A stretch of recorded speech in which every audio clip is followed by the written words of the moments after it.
nous avons compris que c'est toi qui as les paroles de la vie. C'est toi qui as les paroles qu'il faut.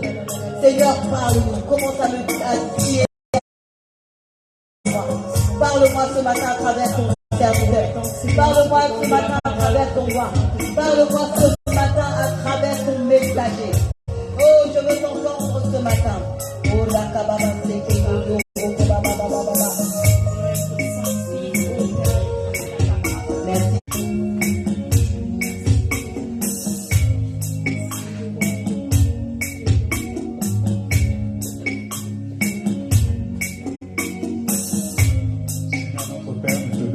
Ce matin, nous t'élevons, toi le Tout-Puissant.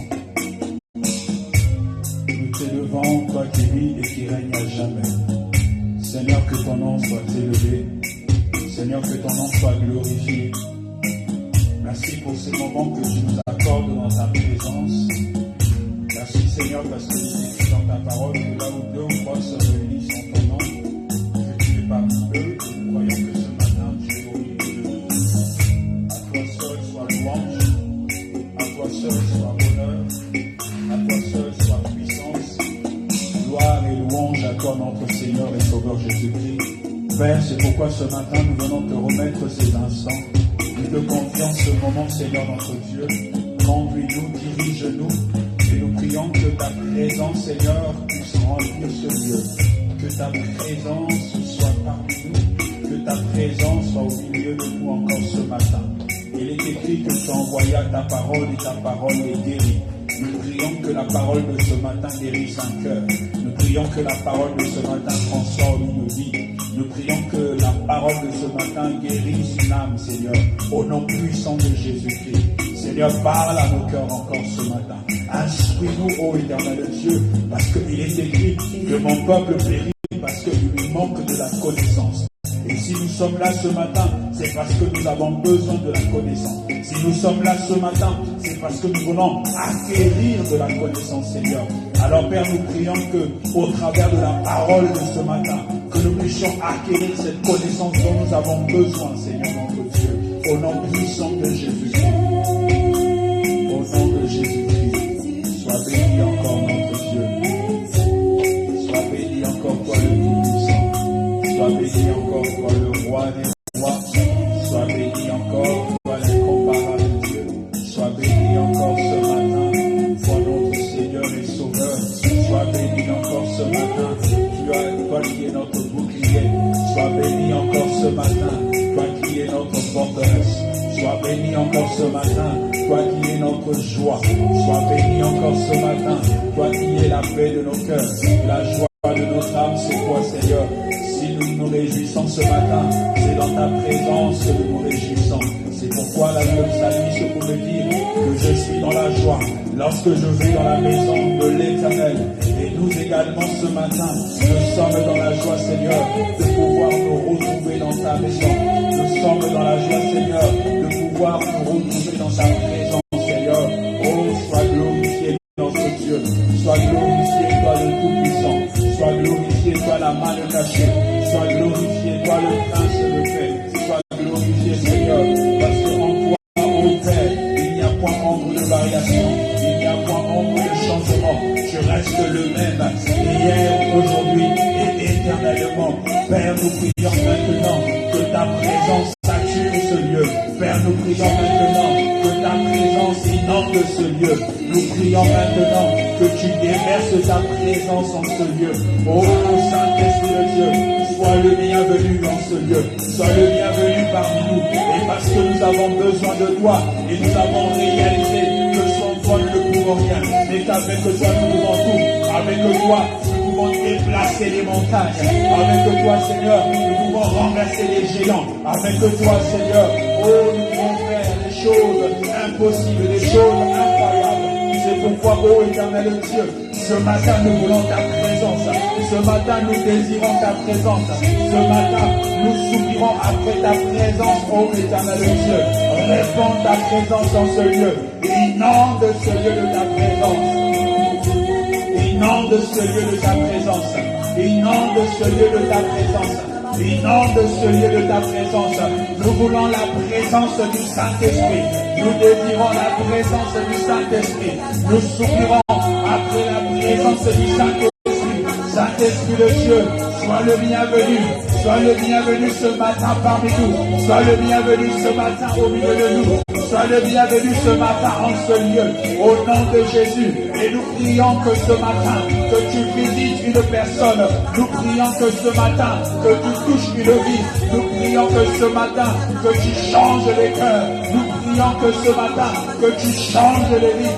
Par la puissance du Saint-Esprit. Ô éternel Dieu, ta parole nous dit que personne n'est venu à ta rencontre. Oh,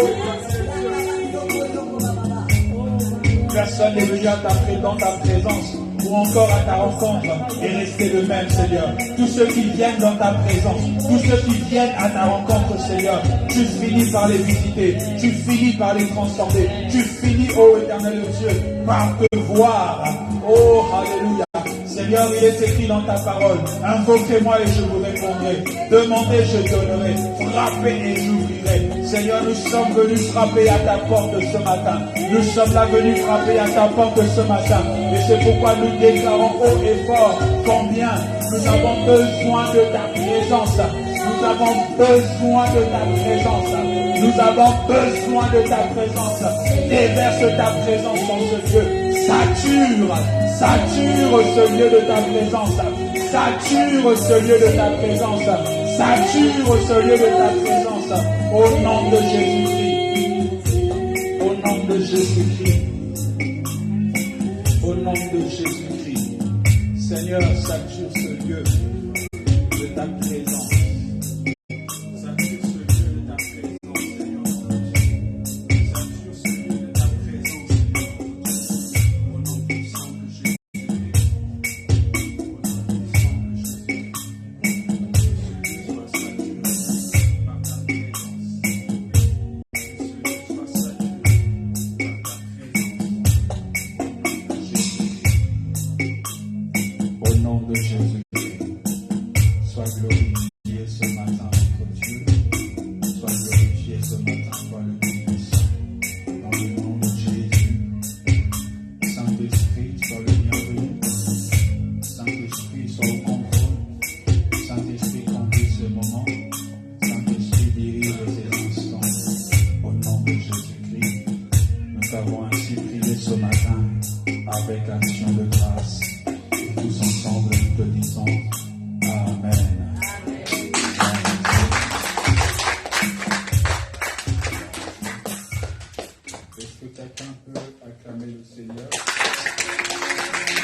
Est-ce que tu peux dire avec moi gloire à Dieu? Gloire à Dieu. Alléluia. Je voudrais que tu puisses saluer la personne qui est assise à ta gauche, à ta droite, et que tu puisses lui souhaiter la bienvenue.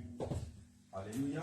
Salut le frère, salut la sœur qui est assis à ta gauche ou à ta droite, en lui souhaitant la bienvenue. Dis-lui, sois le bienvenu ce matin dans la présence du roi. Alléluia. Amen. Alléluia. Amen. Quelqu'un est-il dans la joie ce matin? Amen. Alléluia. Amen. Gloire à Dieu. Alors, je voudrais que nous puissions prendre nos Bibles dans le livre de Jean. Jean chapitre 15. Jean chapitre 15.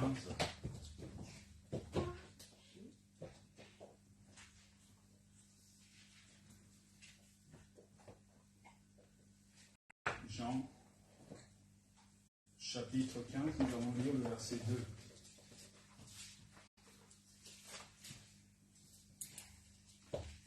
Jean, chapitre 15,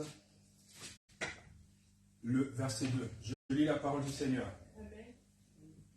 Tout sarment qui est en moi et qui ne porte pas de fruit, il est retranché. Et tout sarment qui porte du fruit, il l'émonde afin qu'il porte encore plus de fruits. Alléluia. Alléluia. Amen. Alors, comme vous le savez, cette année, notre thème est la maturité. thème de cette année, nous allons nous centrer, nous allons parler de la maturité parce que je crois que Dieu veut une église mature. Et l'église qui sera enlevée, ce sera l'église qui sera mature. Alléluia. Alléluia. Amen. Il est important que l'église soit mature. Il est important que, en tant que chrétien, en tant que croyant, en tant que fils de Dieu, enfant de Dieu, que nous puissions atteindre la maturité. Alléluia. Et Dieu a besoin que son église soit mature. Et c'est pourquoi cette année, il nous a inspiré que le thème puisse être la maturité. Alléluia. Est-ce que quelqu'un peut dire ce matin la maturité? La maturité. Amen. Amen. Et le thème de mon message, c'est que je l'ai intitulé « La maturité est un processus ». La maturité est un processus, c'est-à-dire que la maturité est constituée, ou encore pour atteindre la maturité, vous devez passer par plusieurs étapes. On ne devient pas mature du jour au lendemain. C'est en passant par ces étapes que vous finissez ou vous arrivez à atteindre la maturité. Et sans passer par ces étapes, vous ne pouvez pas devenir mature ou encore atteindre la maturité. Mais pour pouvoir atteindre la maturité, il est important que vous puissiez passer par ces étapes-là. C'est ces étapes qui vont vous amener à maturité. Alléluia. Alléluia. Alors, dans le passage que nous venons de lire, Jean chapitre 15, le verset 2, Jésus parlant dit ceci.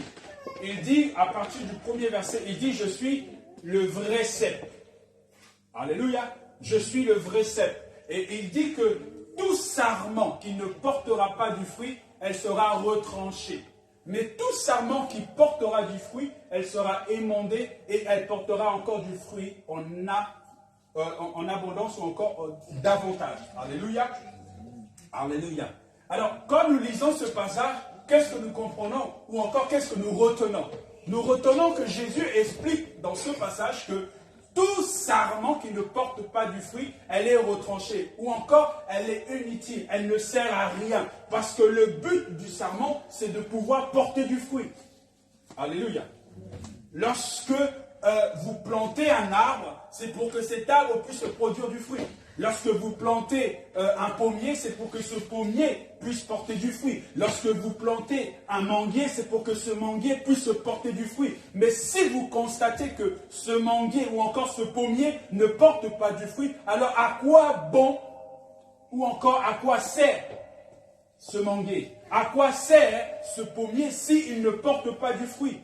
Parce que son utilité, c'est de pouvoir porter du fruit. Son utilité, c'est de pouvoir donner du fruit. Mais si cet arbre ne peut pas donner du fruit, elle ne sert strictement à rien. Alléluia. Amen. Alléluia. Amen. Et c'est pourquoi ici, Jésus est en train d'expliquer l'importance ou encore le pourquoi il faut que le sarment puisse porter du fruit. Alléluia. Alléluia. Amen. Et Jésus prend l'exemple en disant qu'il est le vrai cep et que nous sommes le sarment.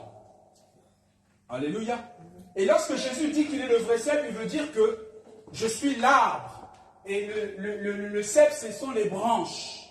Voyez, les branches que porte l'arbre. C'est ça le cep. Amen. Alléluia. Et Jésus est en train de dire que moi, j'ai rempli ma responsabilité, ou encore moi, j'ai rempli ma tâche. Pourquoi? Parce que je suis l'arbre, j'ai poussé. J'ai poussé. J'ai grandi. Pourquoi? Parce que si l'arbre ne grandit pas, l'arbre ne peut pas donner des cèpes. Vous êtes d'accord avec moi? Si l'arbre ne pousse pas, elle ne peut pas donner des branches. C'est lorsque l'arbre pousse, c'est ensuite nous voyons les branches sortir de l'arbre.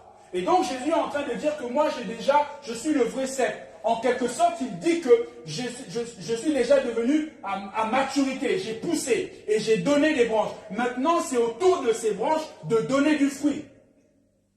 Moi, j'ai donné, je suis l'arbre qui a donné les ceps, l'arbre qui a donné les branches. Maintenant, c'est au tour des sarments, c'est au tour des branches de pouvoir donner du fruit. C'est-à-dire qu'il est en train d'expliquer que la responsabilité des fruits ne revient pas à lui, mais la responsabilité des fruits revient au cep. Alléluia. Amen. Alléluia. Amen. La responsabilité des fruits ne revient pas à lui, mais elle revient au cep, ou plutôt au sarment, ou encore les branches. Amen. Et nous savons tous que chaque arbre a un cycle. Il existe un cycle. Ça veut dire que ce n'est pas à tout moment que vous pouvez avoir des mangues. Ce n'est pas à tout moment que vous pouvez avoir, des pommiers. Et il arrive que parfois, lorsque vous allez au supermarché, vous allez voir que tel fruit n'est plus. Pourquoi? Parce que ce n'est pas la saison. Ou encore, si vous trouvez les fruits, il va venir d'ailleurs. Pourquoi? Parce que en ce moment-là, dans le pays ou dans la ville dans laquelle vous êtes, ce n'est pas la saison pour que ce fruit puisse apparaître ou encore puisse avoir lieu. Et donc, souvent, ce sont des produits qui viennent d'ailleurs. Et c'est pourquoi vous allez remarquer que les produits sont plus chers. Pourquoi? Parce qu'elles viennent d'ailleurs. Et parce qu'on n'est pas dans la saison. Et c'est quand nous sommes dans la saison que le fruit a un prix, on va dire, raisonnable. Mais lorsque vous êtes hors saison, le fruit est difficile à trouver. Et souvent, on va aller se rendre dans d'autres pays pour pouvoir avoir le fruit. Et quand on exporte le fruit, la valeur n'est plus la même. Elle va valoir encore plus cher. Alléluia. Alléluia. Est-ce que quelqu'un me suit ce matin? Et donc, qu'est-ce que je veux dire par là? Je veux dire que lorsque la pomme ne donne pas du fruit parce qu'elle n'est pas dans sa saison, c'est tout à fait normal. Lorsque le manguier ne donne pas des mangues parce qu'elle n'a pas encore atteint la saison, c'est tout à fait normal. Mais lorsque arrive la saison, parce que je disais que chaque fruit donne son fruit en sa saison.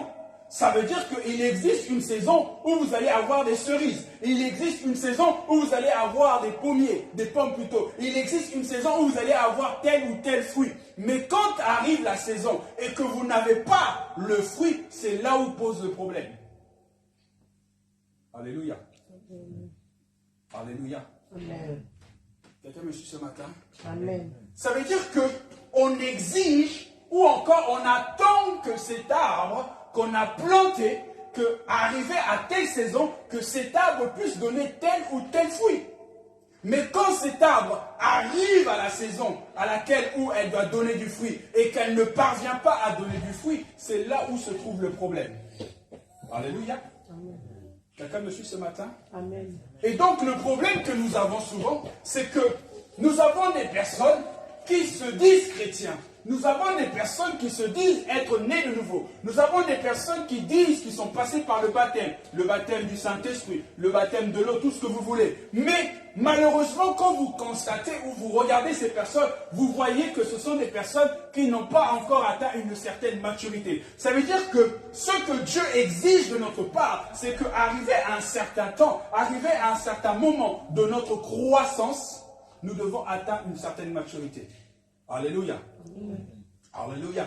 Lorsque une personne naît de nouveau, cette personne, il vient à peine de connaître le Seigneur, vous ne pouvez pas exiger à cette personne d'avoir une certaine maturité. C'est tout à fait normal que cette personne puisse avoir certains comportements ou encore certaines attitudes parce que cette personne vient à peine de donner sa vie au Seigneur.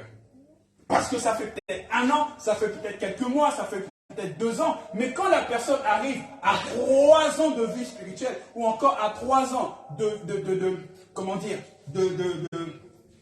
vie avec le Seigneur et que cette personne n'a pas encore de maturité, il y a un problème. Alléluia. Alléluia. Amen. Est-ce que quelqu'un me suit ce matin? Amen. Quand la personne, ça ne fait qu'une année, ça ne fait que 2 ans, ça ne fait que quelques mois qu'il a donné sa vie au Seigneur, vous ne pouvez pas attendre de lui une certaine maturité. Mais quand cette personne arrive à 3 ans de vie avec le Seigneur et que vous voyez toujours que cette personne n'est pas encore atteint une certaine maturité, c'est là où le problème. Pourquoi? Parce que le Seigneur ne veut pas d'enfants. Le Seigneur ne veut pas des bébés spirituels éternels. Le Seigneur voudrait qu'à un certain étape ou encore à un certain niveau de notre vie, que nous puissions atteindre une certaine maturité. Je disais tout à l'heure que lorsque la saison arrive et que l'arbre ne donne pas du fruit, à quoi bon cet arbre? À quoi il sert? Et c'est pourquoi il dit qu'il sera retranché. Pourquoi? Parce qu'elle n'a pas d'utilité. Alléluia. Quelqu'un me suit ce matin? Amen. Aller à l'église ne fait pas de vous une personne mature. Prier ne fait pas de vous une personne mature. Parce qu'on peut prier parce qu'on a un besoin. Alléluia. Amen. On peut aller à l'église parce que c'est devenu une coutume. C'est devenu une habitude. Et il y a des personnes qui partent à l'église pour pas qu'on puisse les soupçonner. Oui. Il y a des personnes qui partent simplement à l'église pour qu'on ne puisse pas les soupçonner de telle ou telle autre chose. Mais là n'est pas le problème. Le problème, oui, je vais à l'église. Le problème, oui, je prie. Oui, je connais le Seigneur. Mais est-ce que je suis mature? Est-ce que j'ai atteint une certaine maturité? Alléluia.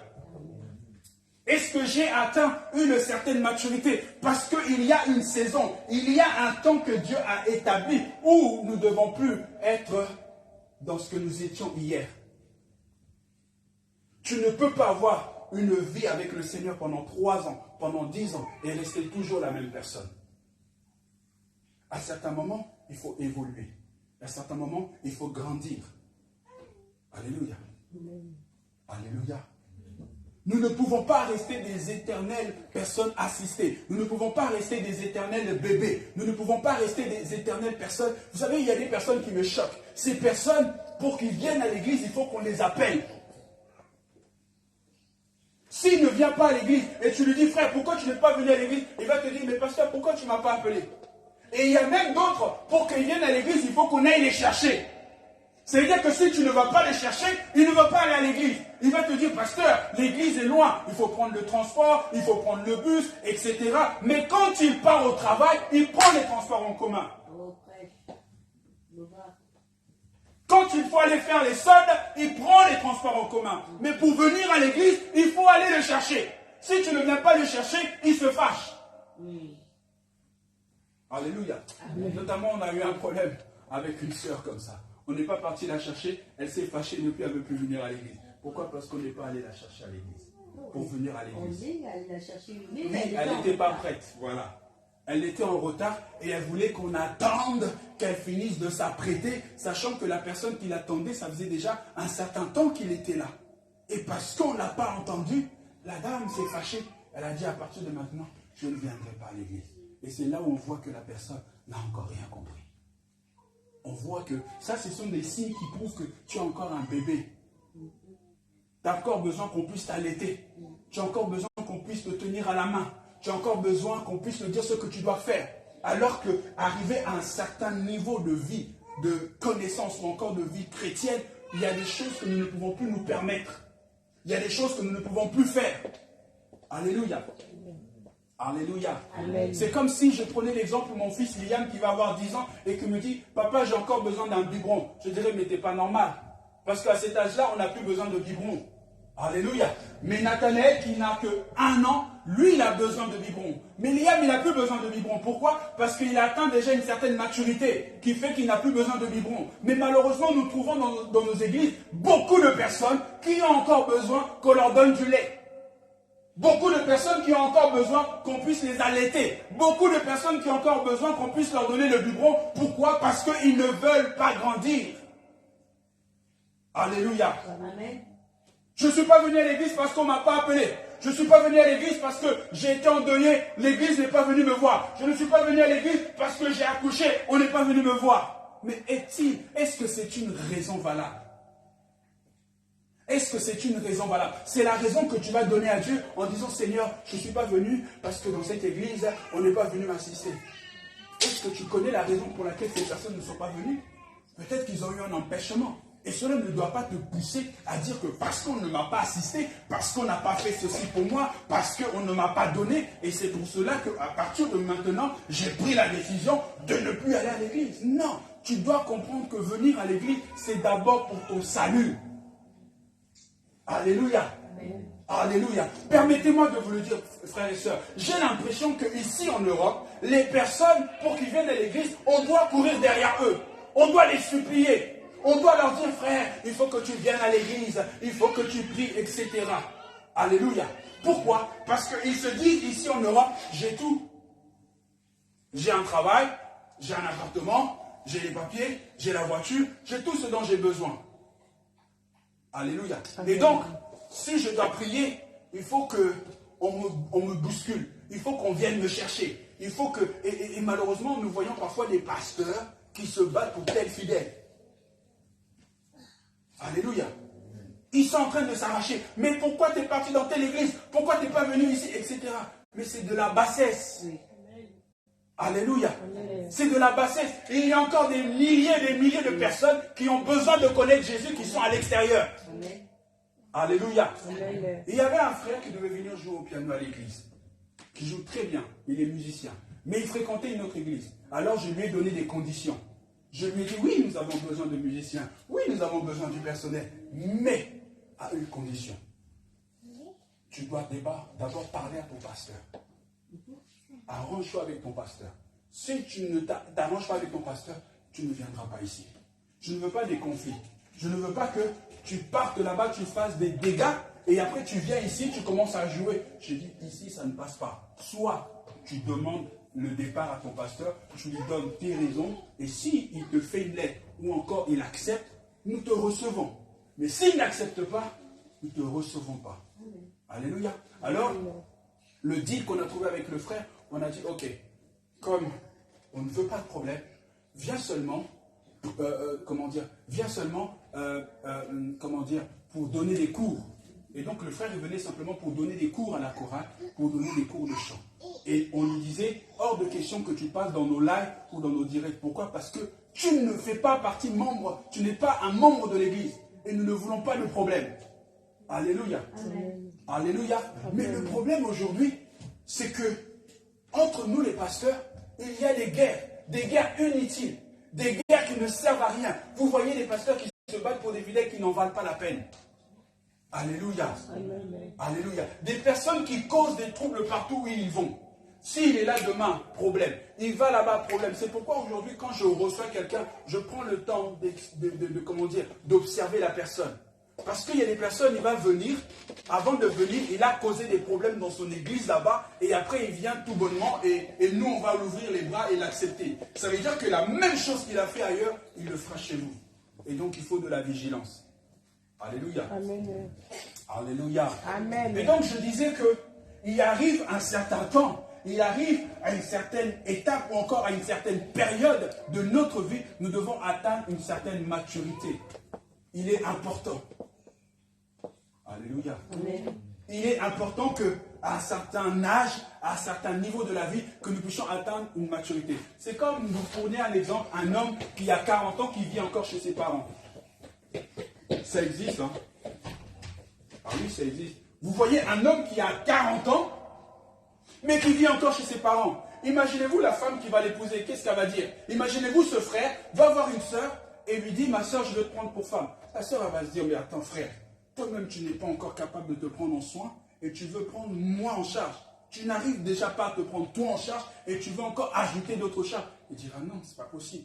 Alléluia. Pourquoi? Parce que la sœur va voir que le frère a un problème. Alléluia. Amen. Un problème. Parce qu'à un certain âge, quand tu arrives à 40 ans, tu ne peux plus encore. Logiquement, tu ne peux plus habiter encore chez les parents. Tu dois être indépendant. Tu dois pouvoir voler de tes propres ailes. Alléluia. Alléluia. Amen. Voyez? Et donc c'est pourquoi Jésus, ou encore Dieu, attend de nous que nous ayons une certaine maturité. Nous allons lire encore Luc chapitre 15. Luc.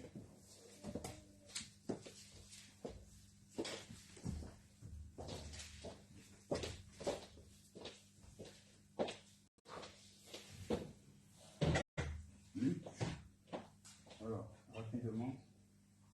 Luc.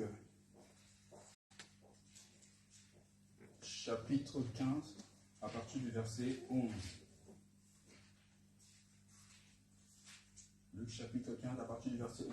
Voici ce que la Bible déclare. Il dit encore, un homme avait 2 fils. Le plus jeune dit à son père, mon père, donne-moi la part de bien qui doit me revenir. Et le père leur partagea son bien. Peu de jours après, le plus jeune fils, ayant tout ramassé, partit pour un pays éloigné, où il dissipa tout son bien en vivant dans la débauche. Lorsqu'il eut tout dépensé, une grande famine survint dans ce pays, et il commença à se trouver dans le besoin. Il alla se mettre au service d'un des habitants du pays qui l'envoya dans ses champs garder les pourceaux. Il aurait bien voulu se rassasier des carouges que mangeaient les pourceaux, mais personne ne lui en donnait. Étant rentré en lui-même, il dit: combien d'ouvriers chez mon père ont du pain en abondance, et moi ici je meurs de faim. Je me leverai, j'irai vers mon père, et je lui dirai: mon père, j'ai péché contre le ciel et contre toi. Je ne suis plus digne d'être appelé ton fils. Traite-moi comme l'un de tes ouvriers. Et il se leva et alla vers son père. Comme il était encore loin de son père, il le vit et fut ému de compassion. Il courut, se jeta à son cou et le baisa. Le fils lui dit: mon père, j'ai péché contre le ciel et contre toi. Je ne suis plus digne d'être appelé ton fils. Mais le père dit à ses serviteurs: apportez vite la plus belle robe et revêtez-le. Mettez-lui un anneau au doigt et des souliers aux pieds. Amenez le veau gras et tuez-le. Mangeons et réjouissons-nous. Car mon fils que voici était mort, il est revenu à la vie. Il était perdu et il est retrouvé. Et il commençait à se réjouir. Or, le fils aîné était dans le champ. Lorsqu'il revint et approcha de la maison, il entendit la musique et les danses. Il appela l'un de ses serviteurs et lui demanda ce que c'était. Ce serviteur lui dit: ton frère est de retour et ton père a tué le veau gras parce qu'il l'a retrouvé en bonne santé. Il se mit en colère et ne voulut pas entrer. Son père sortit et le pria d'entrer. Mais il répondit à son père: voici, il y a tant d'années que je te sers, sans avoir jamais transgressé tes ordres, et jamais tu ne m'as donné un chevreau pour que je me réjouisse avec mes amis. Et quand ton fils est arrivé, celui qui a mangé ton bien avec des prostituées, ce pour lui que tu as tué le veau gras, toujours avec moi, pour lui tu as tué le veau gras. Mon enfant, lui dit le père, tu es toujours avec moi, et tout ce que j'ai est à toi. Mais il fallait bien s'égailler et se réjouir parce que ton frère que voici était mort et qu'il est revenu à la vie. Parce qu'il était perdu et qu'il est retrouvé. Alléluia. Amen. Alléluia. Mais lorsque vous lisez ce récit, vous allez voir qu'il y a le père d'un côté et il y a les deux frères. Mais quand vous regardez bien, vous allez comprendre que les deux frères ont le même problème. Yes, yes. Alléluia. Oui. Les deux frères ont le même problème. Le premier, le fils cadet, un beau jour, il se lève. Et il se dit, voilà, papa, moi je veux ma part d'héritage. Je veux la part qui me revient. Et son père ne pouvait rien faire que de lui donner sa part d'héritage. Et lorsque le cadet prit sa part d'héritage, la Bible dit qu'il partait dans un pays très éloigné. Arrivé dans ce pays très éloigné, tout le bien qu'il avait pris chez son père, il a commencé à le perdre. Alléluia. Jusqu'à ce qu'il ne lui restait plus rien.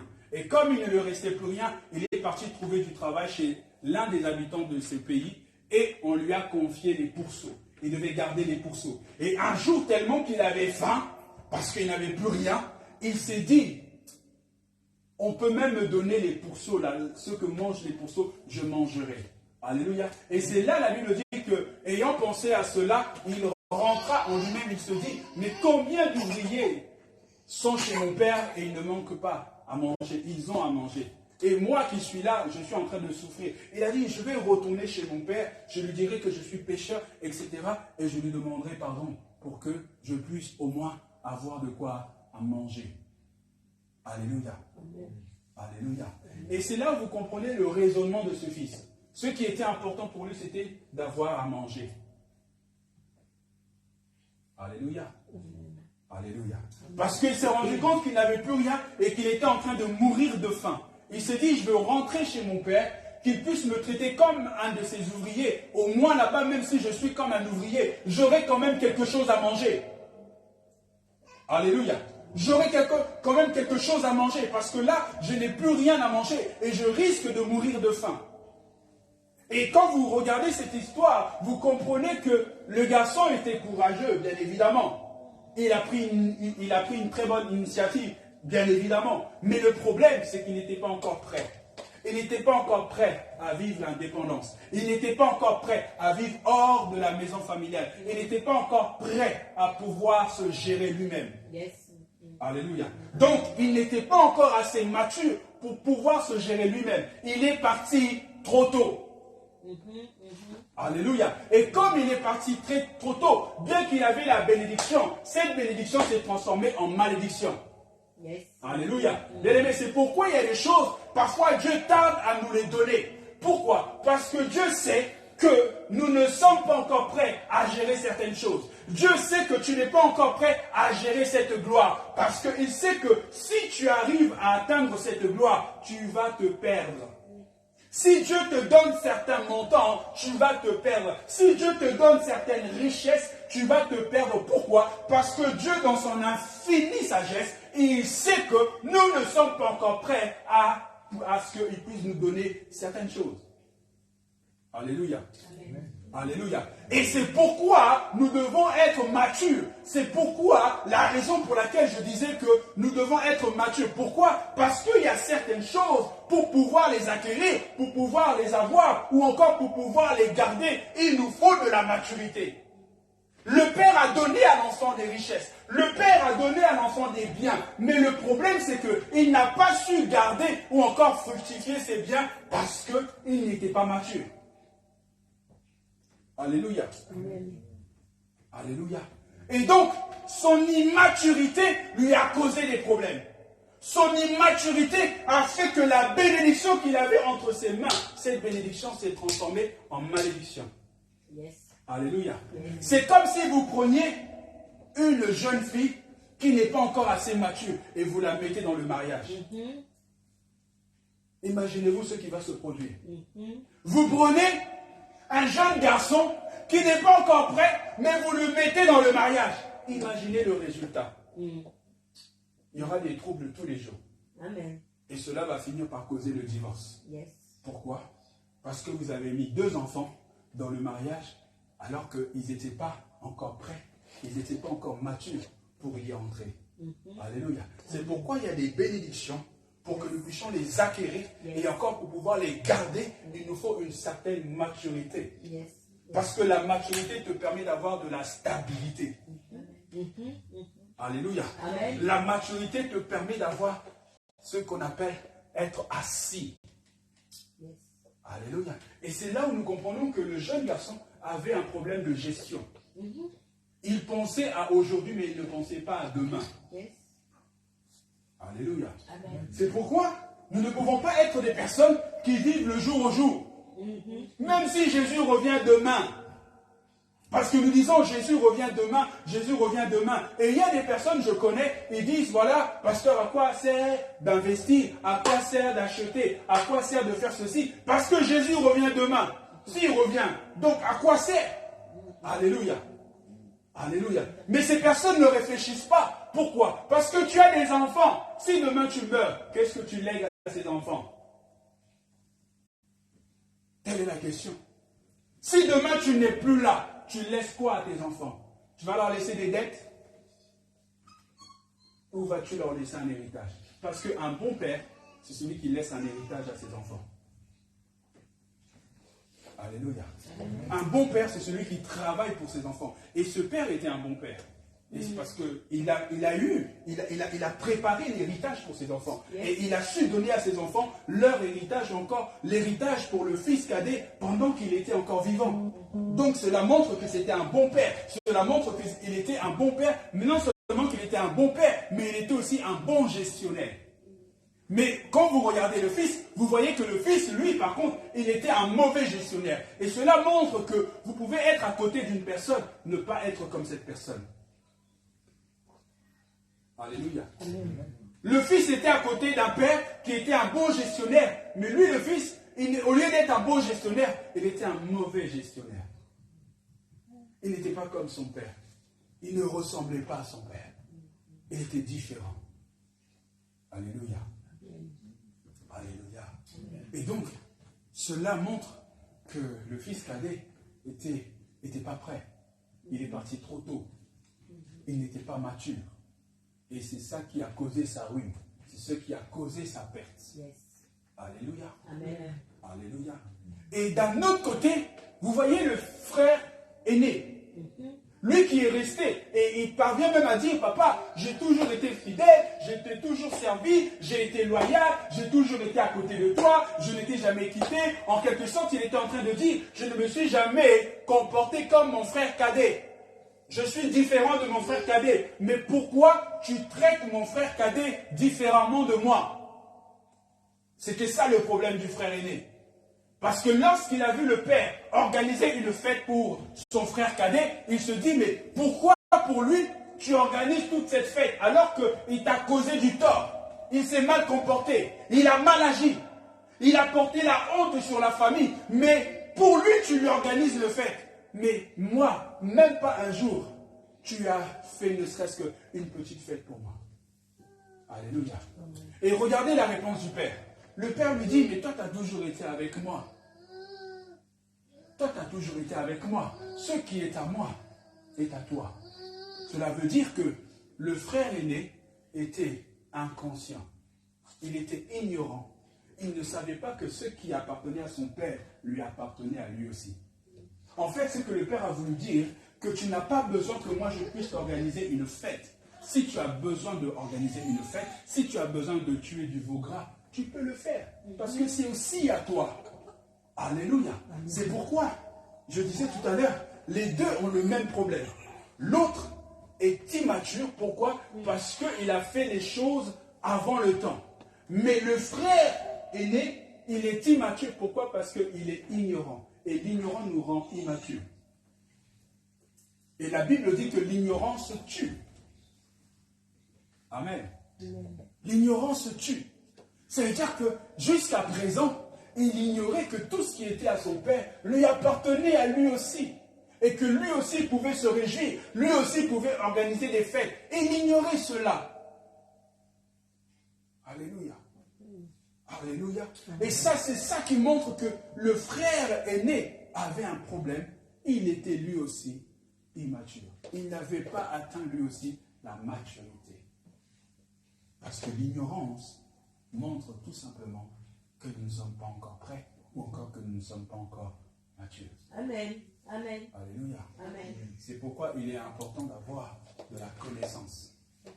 Alléluia. Amen. Il est important d'avoir de la connaissance. Il est important d'avoir du savoir. Amen. Amen. Est-ce que quelqu'un me suit ce matin? Amen. Il est important.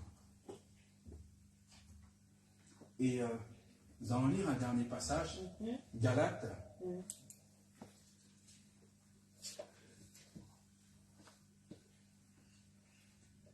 Galates, chapitre 4.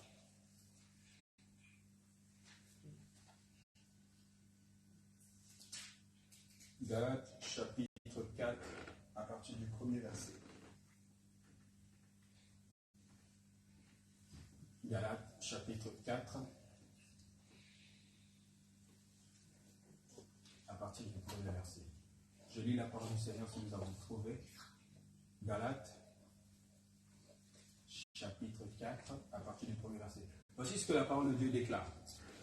Or, aussi longtemps que l'héritier est enfant, je dis qu'il ne diffère en rien d'un esclave, quoiqu'il soit le maître de tout, mais il est sous des tuteurs et des administrateurs jusqu'au temps marqué par le Père. Nous aussi, de la même manière, lorsque nous étions enfants, nous étions sous l'esclavage des principes élémentaires du monde. Alléluia. Alléluia. Ce passage que nous venons de lire, elle est clair. Clair et précis. Excusez-moi. Qu'est-ce que ce passage nous dit? Ce passage veut tout simplement dire que aussi longtemps que l'héritier, tu peux avoir un héritage, comme nous tous qui sommes là. Est-ce que vous le savez que nous sommes des héritiers? Amen. Alléluia. Amen. Nous sommes des héritiers parce que la Bible dit que nous sommes fils de Dieu et comme nous sommes fils de Dieu, nous sommes héritiers de Dieu. Alléluia. Et la Bible dit ici que nous pouvons être héritiers mais demeurer esclaves. Yes, yes. Tu peux être héritier mais être esclave. Alors que tu es maître de tout cet héritage. Tout cet héritage t'appartient. Mais tu es esclave, pourquoi? Parce que tu ne peux pas entrer en possession de cet héritage. On ne peut pas te confier cet héritage. Tu l'as, cet héritage t'appartient bien évidemment. Mais le problème, c'est que tu n'es pas en possession de cet héritage. Ou encore, tu n'as pas le plein droit encore sur cet héritage. Alors que cet héritage est à toi. Alléluia. Elle est à toi. Mais parce que tu es esclave, tu n'as pas le droit. Alléluia. Et nous savons tous, le problème de l'esclave, c'est que l'esclave n'a aucun droit. Alléluia. Amen. L'esclave n'a aucun droit. On fait de lui ce qu'on veut.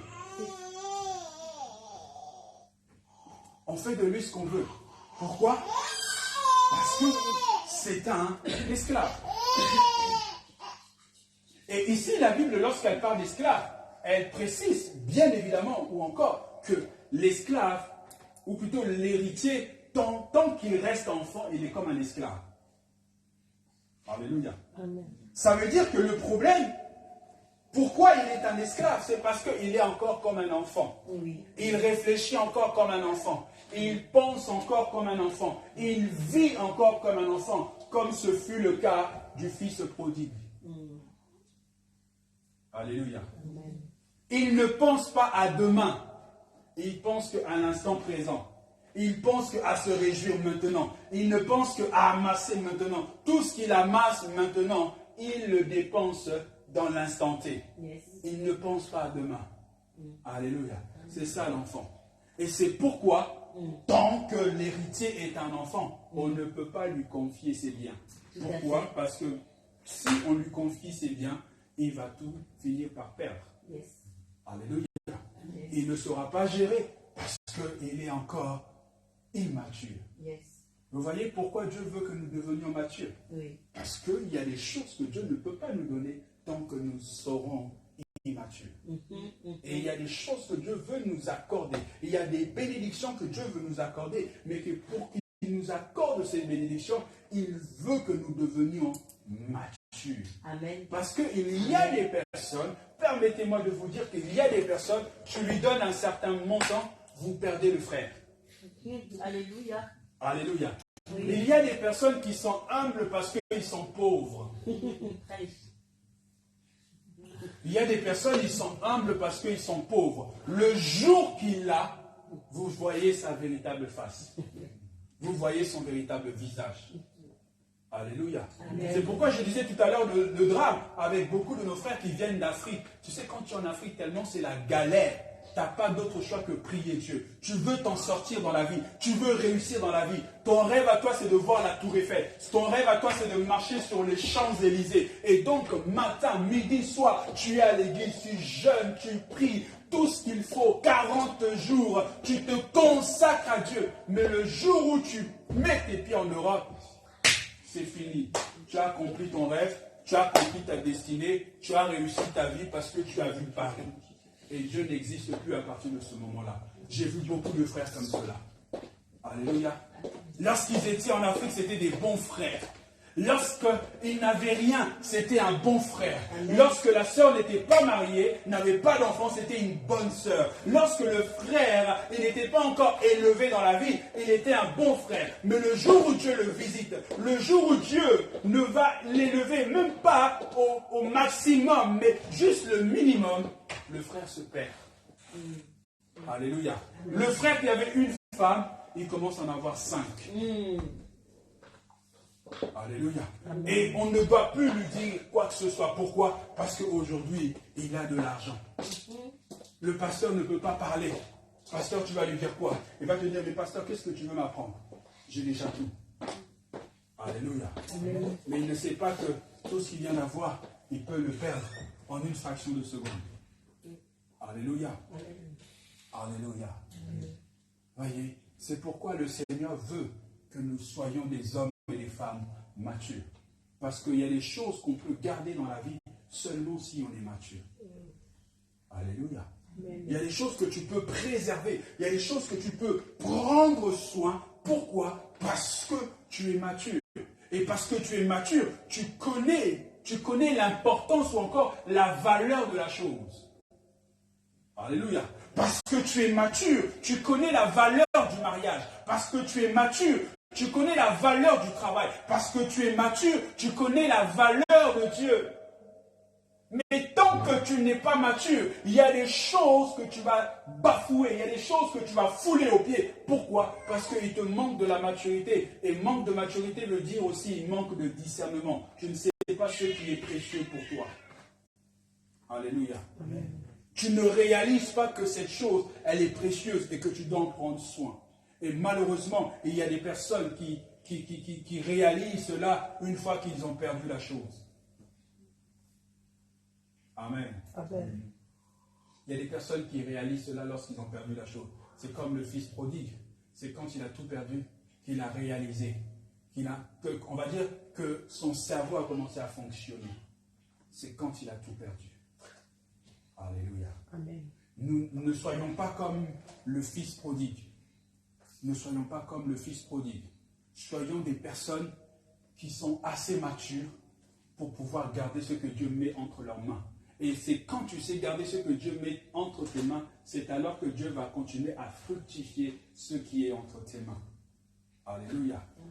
Alléluia. La Bible dit quoi? La Bible dit que Dieu nous confie des petites choses. Et c'est quand tu sais prendre soin des petites choses que Dieu te confie, c'est alors qu'il va te confier encore des plus grandes choses. Mais quand il te confie des petites choses et que tu ne sais pas en prendre soin, il ne pourra pas te confier des grandes choses. Parce que déjà, les petites choses, tu n'arrives pas à en prendre soin. Comment voudrais-tu que Dieu te confie des grandes choses? Comment voudrais-tu que Dieu te donne des grandes bénédictions alors que lorsqu'il te donne des petites bénédictions, tu oublies le chemin de l'église? Tu n'as plus le temps pour prier. Tu n'as plus le temps pour chercher Dieu. Tu n'as plus le temps de consécration pour Dieu. Alors, comment voudrais-tu que Dieu te donne encore plus? Il ne te donnera jamais plus. Parce qu'il sait que tu n'es pas encore prêt. Et pour cela, il faut que tu sois prêt pour qu'il te donne encore davantage. Alléluia. Amen. Alléluia. Amen. Gloire à Dieu. Alors, on va se lever, nous allons prier. Nous allons prier ce matin par rapport à cette parole.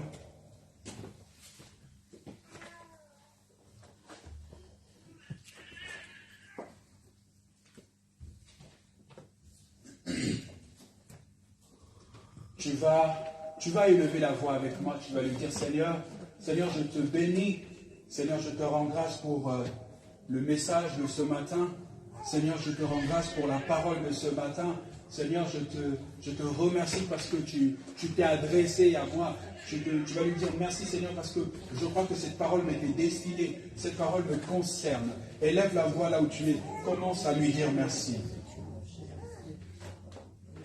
Seigneur notre Dieu, nous te bénissons.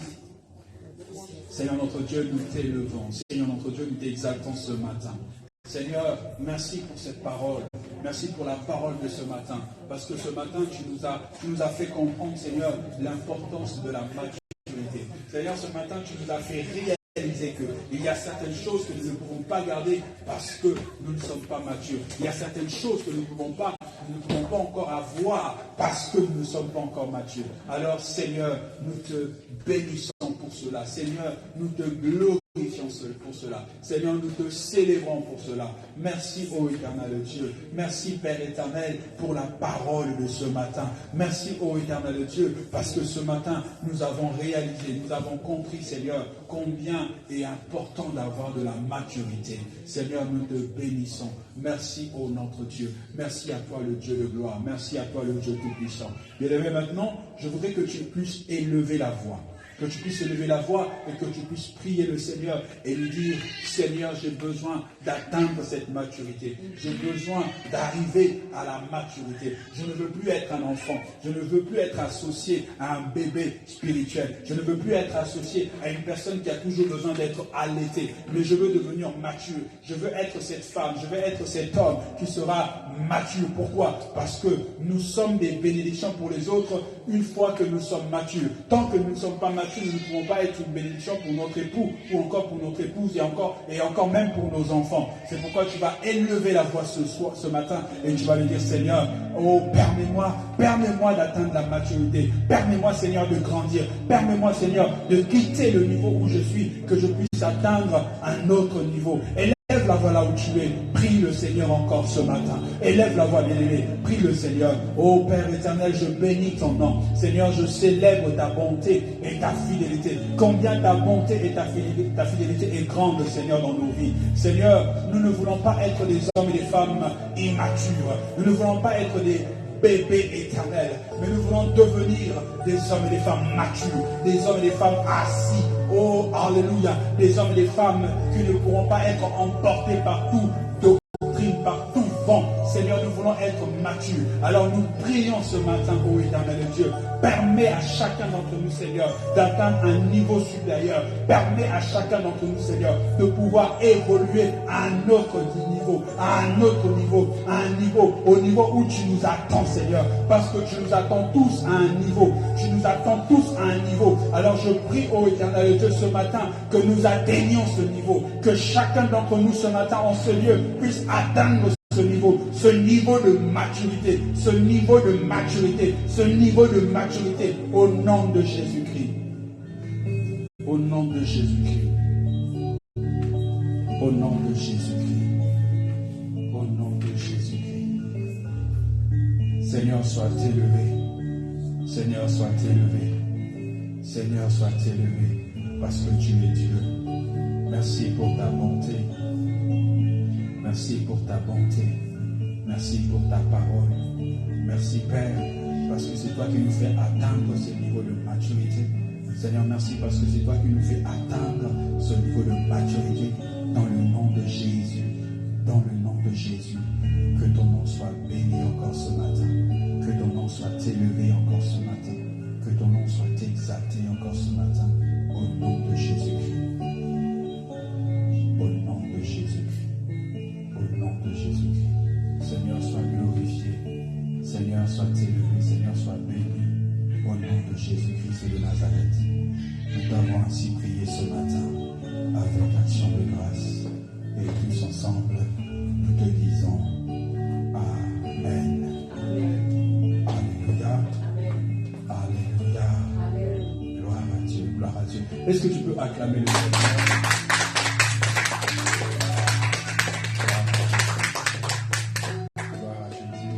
Alors, comme je le disais tout à l'heure, que tout au long de cette année, nous parlerons de la maturité, parce que je crois que Dieu attend que l'Église, que lorsque nous allons célébrer par la grâce de Dieu l'an 2024, que l'Église puisse arriver à un autre niveau de maturité. Alléluia. Et je crois que par la grâce de Dieu, nous y arriverons. Amen. Amen. Alors la semaine prochaine, nous continuerons toujours de parler de la maturité. Et dans la suite des temps, nous allons voir les étapes. Parce que je disais tout à l'heure que la maturité est un processus. Et ce processus est accompagné de plusieurs étapes. Alléluia. Et donc, dans le futur, dans les semaines à venir, nous allons voir ces étapes qui existent en fait pour que nous atteignions le summum ou encore le maximum que Dieu attend de chacun d'entre nous. Alléluia.